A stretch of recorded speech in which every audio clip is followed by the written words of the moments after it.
खबरों की तफसीलात की तरफ बढ़ें और सबसे पहले आपको बताएं कि अपोजिशन अरकान का पंजाब असम्बली के बाहर इजलास अवामी असम्बली इजलास की सदारत एजाज शफी कर रहे हैं। फॉर्म 45 के मुताबिक जीत के दावेदार 25 अरकान ने हल्फ उठा लिया। पुलिस की भारी नफरी पंजाब असम्बली के बाहर तैनात है। पुलिस की भारी नफरी को तैनात कर दिया गया है। पंजाब असम्बली के बाहर अपोजिशन अरकान का इजलास होने जा रहा है और इस बारे आपको बताएं तो अवामी असम्बली के इजलास की सदारत एजाज शफी करेंगे। मजीद तफसीलात के लिए बात करते हैं सामिया सईद से। जी सामिया। पंजाब असम्बली के गेट पर अपोजिशन और तहरीक इंसाफ का अलामती असम्बली का इजलास जो है वो जारी है। एहतजाजी इजलास रुकन असम्बली एजाज शफी की सदारत में शुरू किया जा रहा है। यहाँ पर अपोजिशन लीडर जो हैं वो भी मौजूद हैं। इजलास में तहरीक इंसाफ के फॉर्म 45 के मुताबिक जीत के दावेदार 25 अरकान ने जो है यहाँ पर हलफ उठाया और करारदादें भी पेश की जा रही हैं, जिसमें से लाहौर से जीत के दावेदार 3 अरकान ने जो है वो हलफ उठाया है। हलफ उठाने वालों में PTI लाहौर के सेक्रेटरी जनरल हाफिज जिशान रशीद और हाजी करीम और नदीम जो हैं वो शामिल हैं। एहतजाज का जो है वो अभी भी जारी है और यहाँ पर जो है वो स्पीकर पंजाब असम्बली के खिलाफ जो है वो एहतजाज भी किया जा रहा है। यहाँ पर पुलिस की भारी नफरी जो है वो मौजूद है। पंजाब असम्बली के बाहर ही जो है ये एहतजाज जो है वो जारी है। इसमें बिजली के बिलों में इजाफे और IPP मुआहदों को पब्लिक करने के लिए भी जो है वो करारदाद मंजूर की गई है और अलामती इजलास में हुकूमत की नाकिस कारकर्दगी की वजह से महंगाई के खिलाफ भी करारदाद जो है वो यहाँ पर पेश की गई और यहाँ पर ये देखा जा रहा है कि अपोजिशन लीडर्स जो हैं वो यहाँ पर मौजूद है और उनकी जानिब से यही कहा जा रहा है कि जब तक हमारे कारकुनों को जो है वो जेलों से रिहा नहीं किया जाएगा ये एहतजाज जो है ये हमारा जारी रहेगा। जी आपका शुक्रिया सामिया। कल के फैसले से आइन हार गया। PTI को वो नशिस्तें मिली जो उन्होंने कभी मांगी ही नहीं। कल सुपर नजरिया ज़रूरत मुतारिफ करवाया गया। वज़ीर इत्तलात पंजाब अज़मा बुखारी की प्रेस कॉन्फ्रेंस बोली, आइन की किसी सूरत भी शिकस्त नहीं होनी चाहिए। नजरिया ज़रूरत हमेशा कौमों को नुकसान देता है। एक कानून के तालिब इल्म होते हुए भी और एक डेमोक्रेट होते हुए भी कल मुझे बड़ा क्लियरली लगा कि आइन हार गया और बेगमात जीत गई। कल जो है वो नज़रिया ज़रूरत की एक सुपरलेटिव डिग्री जो है उसको ईजाद किया गया और मज़े की बात यह है कि उसकी पार्टी ने ना वो रिलीफ मांगा ना उन्होंने इस बारे में कोई गुजारिश की। इवन अली ज़फ़र साहब ऑन रिकॉर्ड है, उन्होंने कल भी कहा, उन्होंने कहा कि वो मुझे तो तवक्को ही नहीं थी कि ये जो है ये सीटें हमें मिल जाएंगी, लेकिन और वो ये भी कह चुके हैं कि हम तो प्यार मोहब्बत लेने गए थे। तो सर प्यार मोहब्बत की कल अखीर हो गई है इस्लामाबाद जो ये सुप्रीम कोर्ट के अंदर। विद होल्डिंग टैक्स के खिलाफ फ्लोर मिल्स की हड़ताल के बायस तनूरों को आटे की सप्लाई बंद। आटा ना मिलने से नानबाई एसोसिएशन की मुश्किलात में इजाफा। नानबाई एसोसिएशन ने आज शाम इजलास तलब कर लिया। नानबाई एसोसिएशन के मुताबिक फ्लोर मिल्स ने हड़ताल ख़त्म न की तो हमें भी तनूर बंद करना पड़ेंगे। अगर हड़ताल ख़त्म ना हुई तो तनूर मालिकान की जानिब से भी कह दिया गया है कि उन्हें तनूर बंद करने पड़ेंगे, जिसके बाद आम शहरी और सार्फिन को मुश्किलात होंगी। अब देखना यह है कि मुज़ाकरात किस हद तक पहुँचते हैं और हुकूमत इस सारे मामले से कैसे टैकल करती है।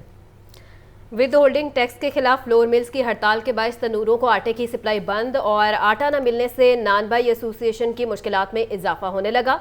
नानबाई एसोसिएशन ने आज शाम इजलास तलब कर लिया है और नानबाई एसोसिएशन के मुताबिक फ्लोर मिल्स ने हड़ताल ख़त्म ना की तो हमें भी तंदूर बंद करना पड़ेंगे, ये उनकी जानिब से उनका कहना था। और विद होल्डिंग टैक्स के खिलाफ फ्लोर मिल्स की हड़ताल के बायस तनूरों को आटे की सप्लाई बंद कर दी गई है। मज़ीद तफसीलात के लिए बात करते हैं चीफ रिपोर्टर इमरान अकबर से। जी इमरान।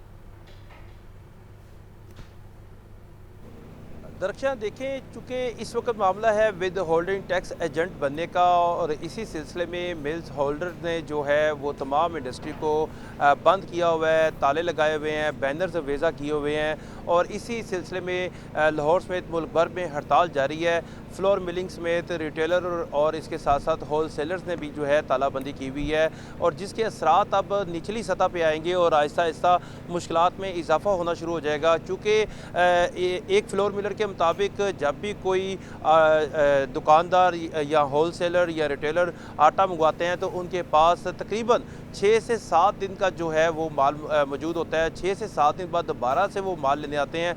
अब चूँकि आज तीसरा रोज़ है तो आटे की सप्लाई में ज़ाहिर बात है आटे की सप्लाई तो बंद है, जो आटा पड़ा हुआ है उसमें कमी आनी शुरू हो जाएगी। इसी तरह मैदे की सप्लाई भी बंद है, तो मैदा भी जो पड़ा हुआ है उसमें भी कमी आना शुरू हो जाएगी। और आज के रोज़ जो है तमाम जो जितने भी इस कारोबार से मुंसलिक लोग हैं, जिसमें ख़ास तौर पर नान बाई एसोसिएशन है, छोटे करियाना स्टोर हैं और इसके साथ साथ तंदूर मालकान हैं, तमाम लोगों ने इजलास भी इसी वजह से तलब किया है कि अगर आइंदा 2 रोज़ तक सप्लाई ना आई, सप्लाई ना बहाल हुई, मिलिंग इंडस्ट्री ना चली और इसके साथ साथ होल सेलर और रिटेलर्स जो है वो मार्केट में तालाबंदी ख़त्म नहीं करते, तो वो मैदे की शॉर्टेज के साथ साथ आटे की शॉर्टेज भी सामने आ जाएगी। और इसमें जैसा कि मार्केट में आटा नायाब तो होगा, इसी तरह तंदूरों पर भी आटा जो है वो गायब हो जाएगा और मैदा भी गायब हो जाएगा, जिससे तंदूर भी जो है बंद होने का इम्कान। इमरान, जैसा कि आपने बताया कि इजलास तलब कर लिया गया है, अपडेट कीजिए क्या इस हवाले से हुकूमत ने तनूर मालिकान से या फ्लोर मिल एसोसिएशन से कोई बातचीत की है ताकि ये जो सूरत हाल पैदा होने जा रही है इसे रोका जा सके?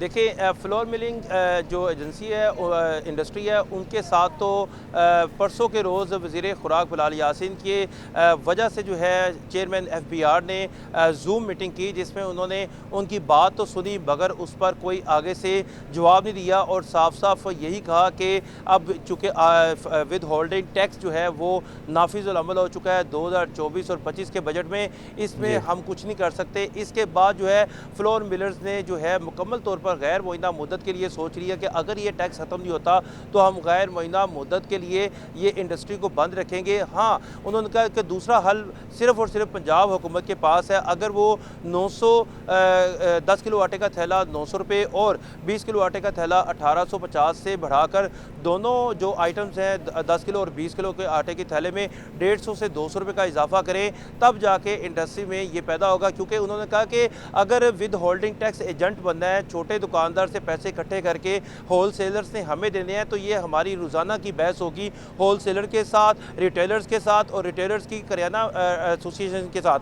अगर ये टैक्स डायरेक्ट लगता और डायरेक्ट वो टैक्स अपना FBR को जमा करवाते तो फिर कोई खर्च नहीं था, मगर इस वक्त टैक्स जो है वो हमें इकट्ठा करके देना पड़ रहा है, जिसकी वजह से हमें टैक्स एजेंट बनाया जा रहा है, जिसके हमें टैक्स एजेंट बनाने के बाद तमाम दर पैसे जो है हमें देने पड़ने हैं। तो इससे अच्छा है कि हम अपनी इंडस्ट्री को बंद रखें। 2 हल हैं जिसमें जो इस वक्त पंजाब गवर्नमेंट के पास जो आटे के थैले की कीमत बढ़ा दे, या तो फिर दूसरा ये है कि फेडरल गवर्नमेंट टैक्स ख़त्म करे। अब मौजूदा सूरत हाल में वज़ीर आला पंजाब का बहुत ज़्यादा ये कंसर्न है, बहुत डीपली वो देखती हैं कि आटा भी सस्ता मिले और रोटी भी सस्ती मिले।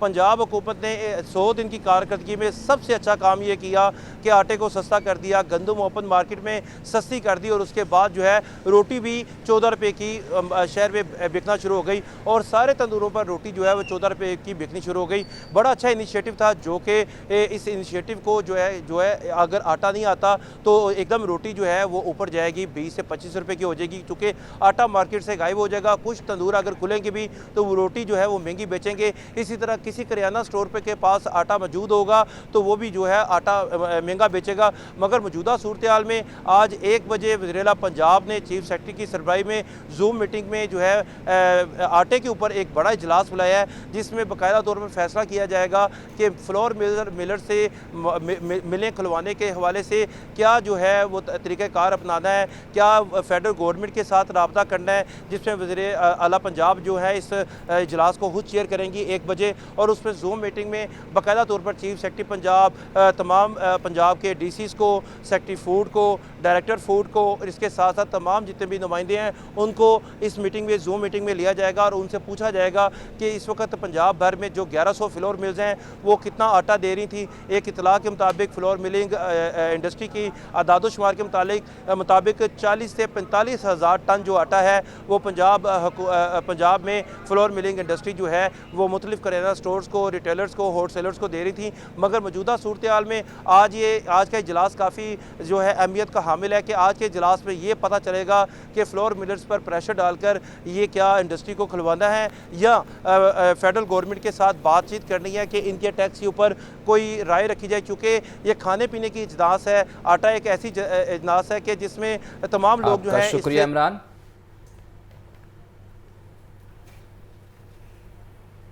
मैट्रिक के सालाना इम्तहानात के नताइज में निजी स्कूल्स बासी ले गए। निजी स्कूलों के 120 और सरकारी स्कूलों के तलबा ने 49 पोजीशन ली हैं। पंजाब में निजी स्कूलों के 34 और सरकारी स्कूलों के 20 तलबा ने पहली पोजीशन हासिल की है।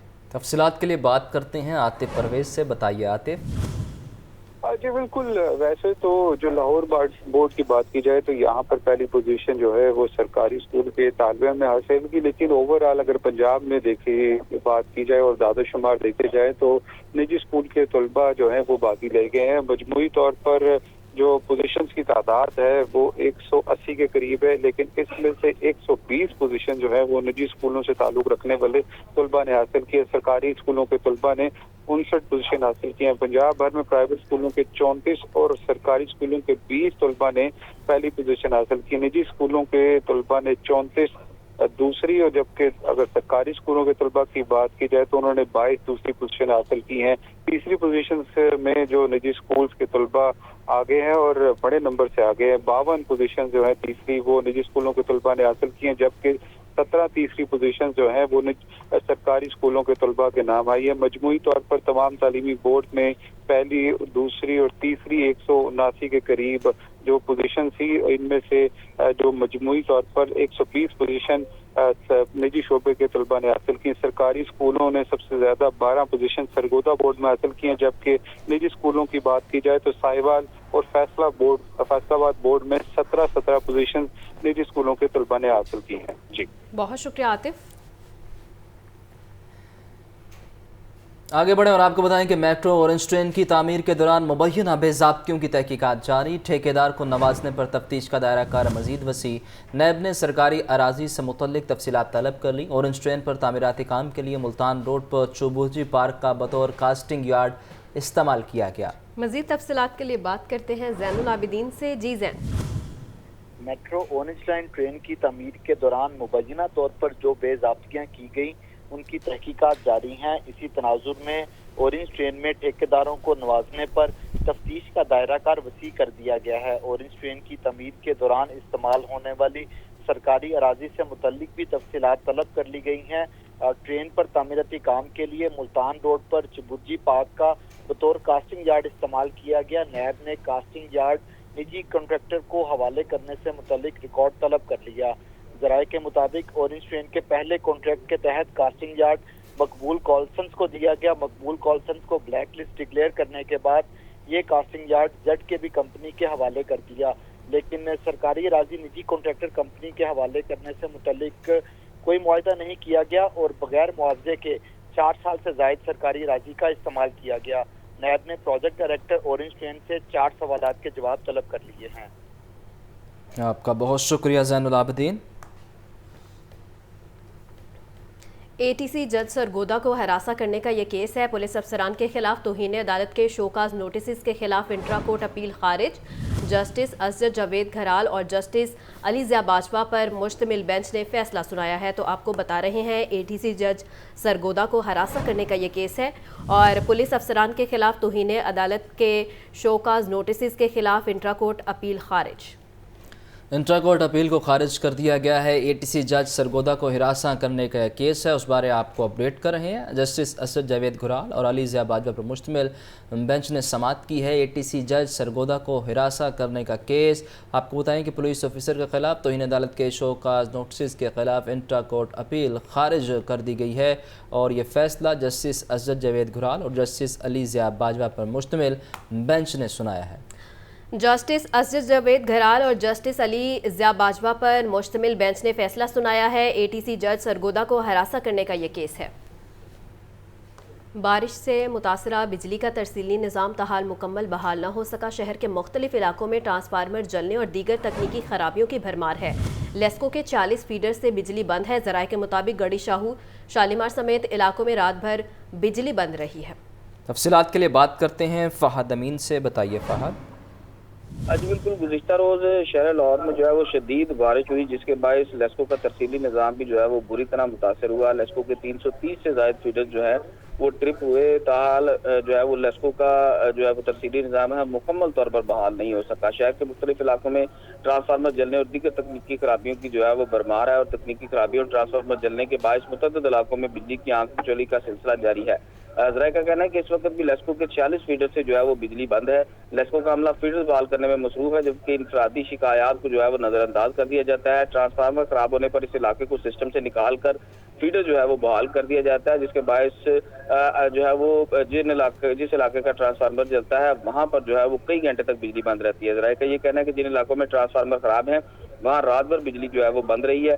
गड़ी शाहू, कापर स्टोर, शालीमार, बागा, दरोगावाला के मुख्तलिफ इलाकों जबकि देही इलाकों में भी जो है वो रात भर लोगों को जो है वो बिजली से महरूम रहना पड़ा है। जराये का ये कहना है कि लेस्को को स्टाफ की शदीद कमी के बायस जो है वो बिजली की बरवक्त बहाली मुमकिन नहीं बनाई जा सकी। शहरी इंफरादी शिकायत के लिए लेस्को के दफातर के चक्कर लगाने पर मजबूर रहे हैं। जी बहुत शुक्रिया फाहद।